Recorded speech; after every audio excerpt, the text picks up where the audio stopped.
sugat sa pulong sa mga Diyos. Aton po iduko aton mga ulo para po sa pagampo.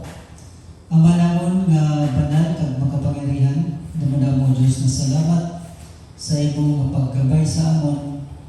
Ngayon kami Diyos iwas sa tanan ng mga disgrasya kag sa mga sakit. Kag ang rason na di kami kaya amon Diyos na baton ang mga panalangin kag may panlawas. Salamat sa imong pagpalangga sa amon, sa imong padayon ng paghatag sa amon si puso. Kag yan na magpamati kami sa mga mensahe na halin sa imong banal na surmaton na mo ang banal na kasuratan. Amon po ginaayo, ikaw magpatawad sa mga pagkasala para maging takos kami sa pagbaton sa mga mensahe na among pangalanan sa nagkagabi. Hindi po ang minatiwala kag among patuloy ng mga pag-ampo paging kang Jesus ang bugtong paraligtas. Amen. Okay, salamat Chambers. Maging mga happy midweek sa tatanan. Happy midweek. Okay, so wala ba kang mangarat na habang padayon kita pagsimba na bagan nagajutay, nagakaluya, nagajutay ang atong mga attendance, no? So, inang paghudan nangyari na base sa kasuratan sa gisulat sa mga Diyos, no? Nangyari malasan propesya. Nakita na dati sa mga Diyos kung ano ang mangyari sa katapusan ng mga adlaw. Inanya na nangyari sa gera, no? Na nangyari sugat dito sa Middle East against America and America na nilang kalaban. So, that is a prophecy, and nabasa ko ganito mga model sa mga comments sa Facebook. Kaganda na damunamon mga komento na talaga sabi na prophecy fulfilled. Ang propesya talagang matatapos na.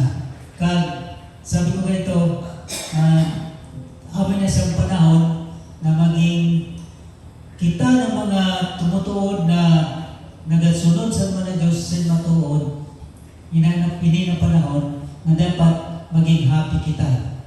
No? Why? Kaya matapos na ang kalabutan.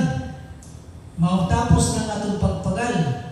Wala na atong pagsimba din na sa boulevard. Ato na kita sa langit. Di ba?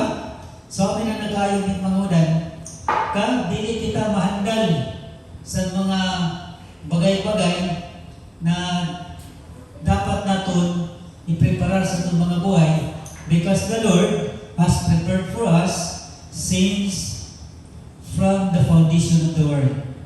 No? Bago sa tunang pa sa pagdalang sa kinaban, ang Ginoo naghahanda na sa mga bagay, sa mga katawhan niya. No? Na sabi niya, dili ka kita niya pagpabayaan. Fear not. Sabi niya, ayaw ko kadlok. Ina siya na mangyari talaga na. And that is the time that we should be prepared sa naton mga buhay. But by the way, magpanghudan, yan na atong pag-adalan ng hunga, why na nagajutay ang atong mga participants kang atong mga kaibanghudan sa pagsimba. If you have your Bible with you, kindly open it to the book of Matthew chapter 13. Verses sundan yung mga nanong sa Matthew chapter 13, the parable of the sower. No, dila ang mga tao nakabasi nano kay habang nagalayo, nagadugay kita sa pagbulat sa banal Diyos, kung nagapiki ang pagbulat nato sa Ginoo, nagkajutay man ang simba kaniya. So, it says there in chapter 13 verse 1, the same day went Jesus out of the house and sat by the seaside.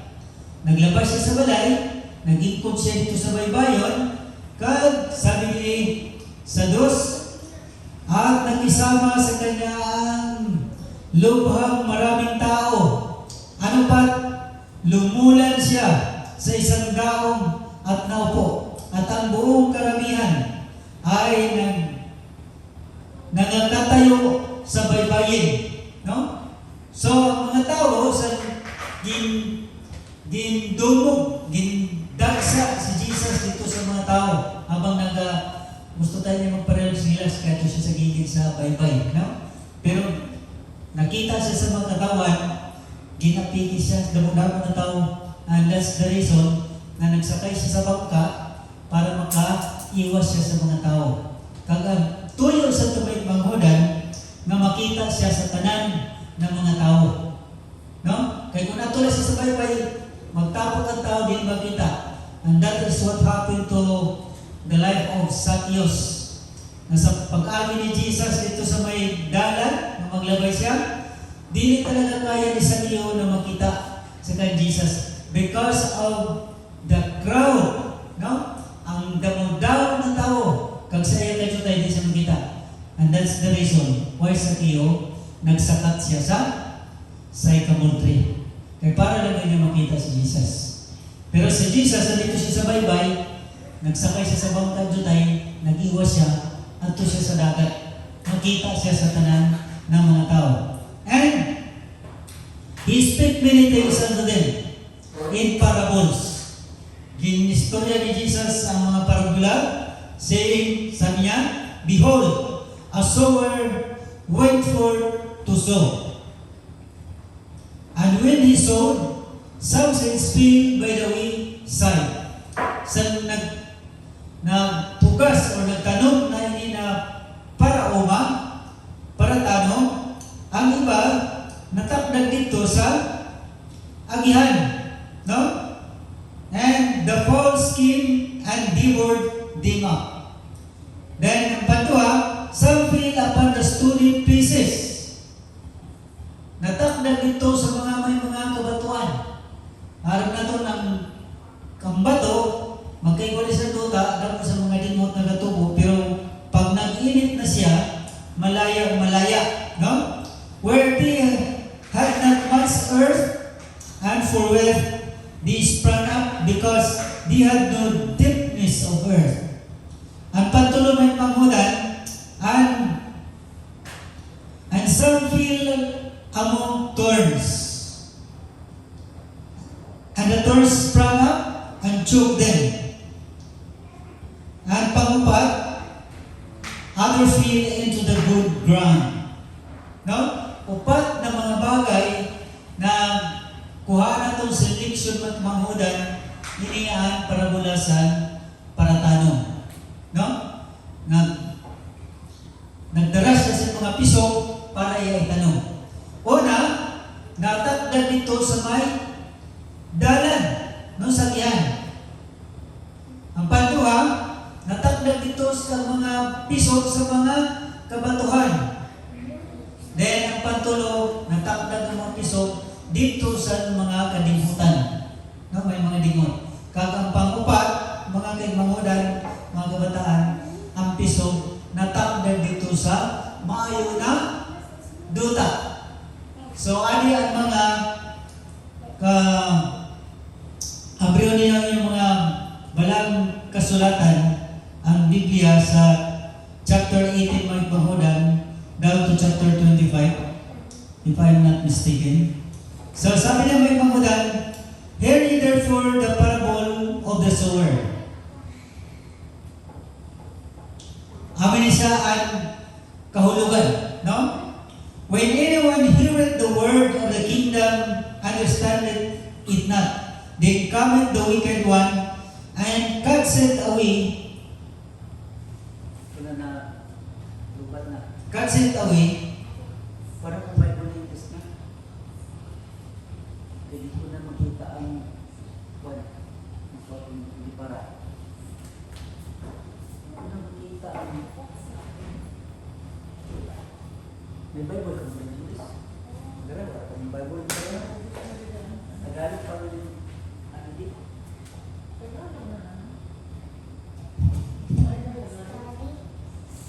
chapter 13 verse 18 mga pagbudan. Sundan niyo ko. Ang sibuhan ini. Busa pamati kamo kag sabuton ninyo ang kahulugan sa talinghaga manungod sa tanong, no, sa pagtanong. So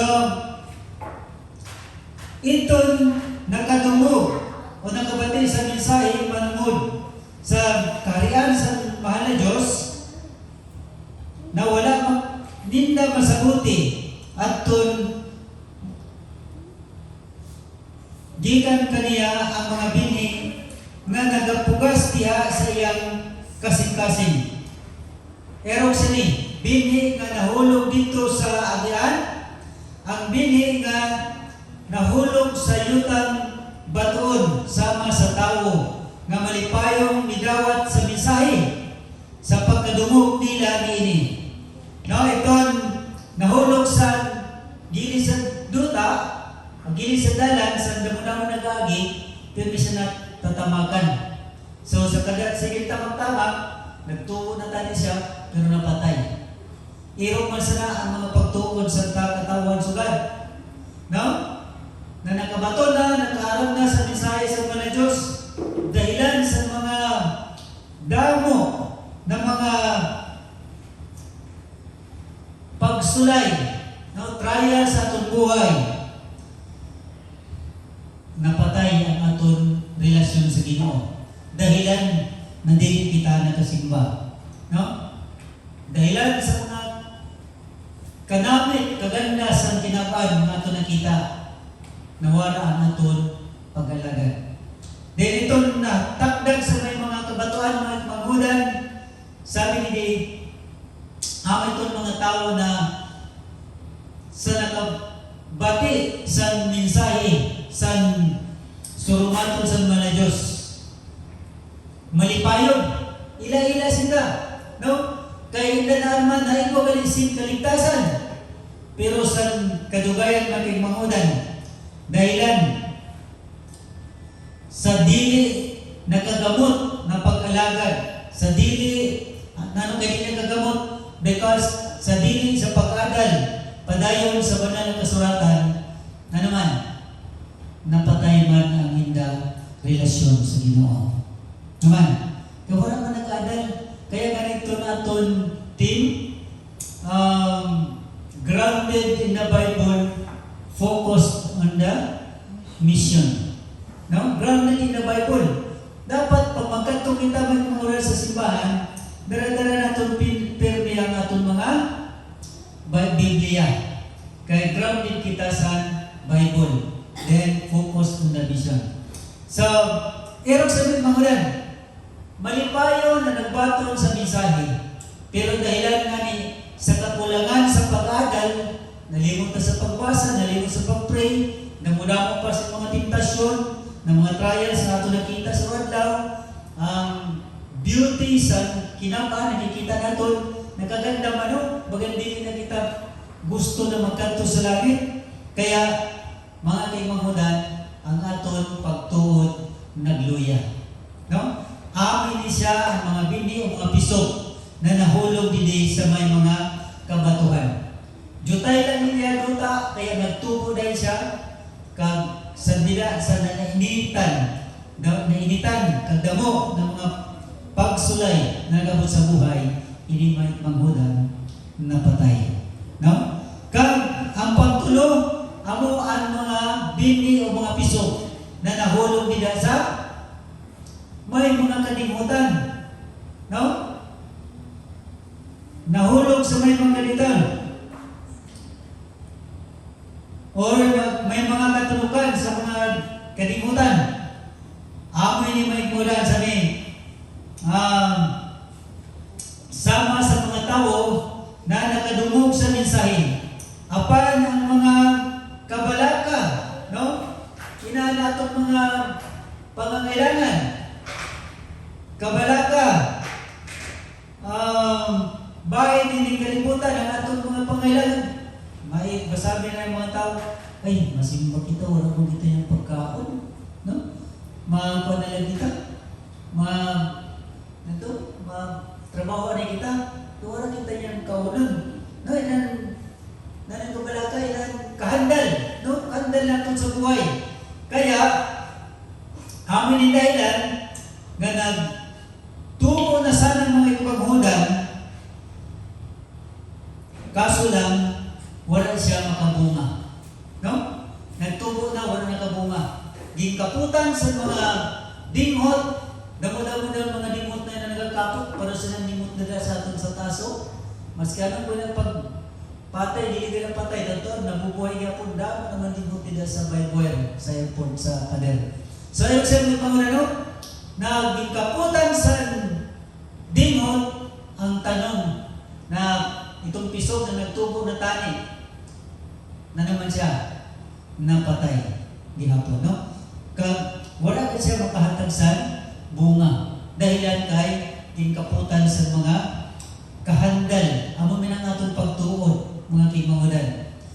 Kaya ang atong pagtuod, once na kaputan na sa kahandal naton, di na kita magkatusimbahan. Kaya naman, ato nang isip mga itong sarili kung paano kita mabuhay. Na minsan nalimutan ng Ginoo na siya naghatag sa ato, nagsupply sa tanan naton ng mga pangangailangan. Kag pangupat may kamudan, amo iton mga pisok na nahulog dida sa maayo na duta. Na kung nagtumo siya, nagkain po siya sin damo na mga bunga. No? Ang bunga, sabi ni Magmahudan, nagbunga siya sa 100%, 60%, o 30%. No? Nagbunga siya. Gusto sabihin, itong mga tanong o pisok na nagtubo dito, maayo ang inda source. Na naman, nagbunga siya daw. Ang iba, nagbunga siya inda sa 100%. Nagbunga siya kung himsog, kung kita niyo para sa mais magmahudan, kung mais, maayo ang iya, dito siya sa maayo ganaduta, makikita natin ang bunga niya, nagdarag ko. Pero kung nato siya sa medyo mainit-init, kag na duta, hindi kayo, siya, nagbunga man siya, pero mga 60% lang ang iya kadarag ko. Kag ato na natahuban ka siya sa may mga kahoy na nahandungan siya, na hindi siya baton sa init, awi na may kamanghudan na mga 30% malaya bunga. Naman may ibang darag ko, may large, medium, and small. No? Sa mais, may first class, then panduha, kag ang pantulo, gintawag rin na sa mga buging, yung mga tagjutay na. So, awi na magpaghudan, ang aton makita, minsan makahuman kita, nano kay kajutay na lang naton because of the prophecy. Talagang mangyayari sa ni in the last days. No? Sa katapusan, makikita natin may kamangunan. Kag kita ng mga kabataan, kita na sugad, dili kita mangarap. Because we are full in the good ground. No? Gusto sabihin, kita na din sa maayo, o kita nahulog, alisan, party sa maayo na duta, na diin nagtubo ang atong pag-alagad. Maski jutay, Ginoo ang mahal na Diyos, di kailangan sa damo ng mga tao. No? Sabi niya, for where two or three that gathered together to worship in my name, I will be in the midst of them. No? Sabi niya, kung di nga rin, 2 or 3 lang na magsimba sa iya. Matthew chapter 8 and 12 or 8 and 20. Sabi nila may pangunan, ada siya sa gitna, ada siya sa aton tunga, nagpamati, kanang suporta sa aton. So, amin po yung may pangunan sa nina mensahe na gabiyon na aton balunon sa aton mga panimalay. Then, aton makita, aton try to examine ourselves. No? Aton examine ang aton mga buhay, kung ada ba kita sa stony ground, ada ba kita sa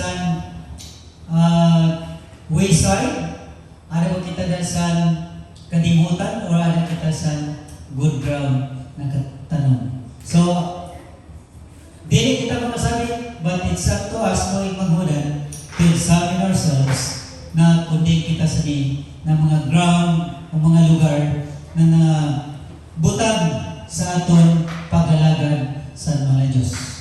So sana po, kita na sugad, magbunga kita sa 100%, no? 100% and some 60 and some 30%. So ang Diyos magpapagkamay sa aton, kag padayon kita may maghudan na kusog sa atong pag-alagad despite sa mga pagsulay, mga kahandal, kag sa aton mga pagkukulang. Kailangan naton padayon ang pagsunod sa Ginoo. Kaya ang sabi sa mga Diyos, ang nagapadayon basta sa katapusan, siya lang ngayon ang maluwas. May God bless us, everyone sa aton tanan sa mga kagabion. And this is my prayer.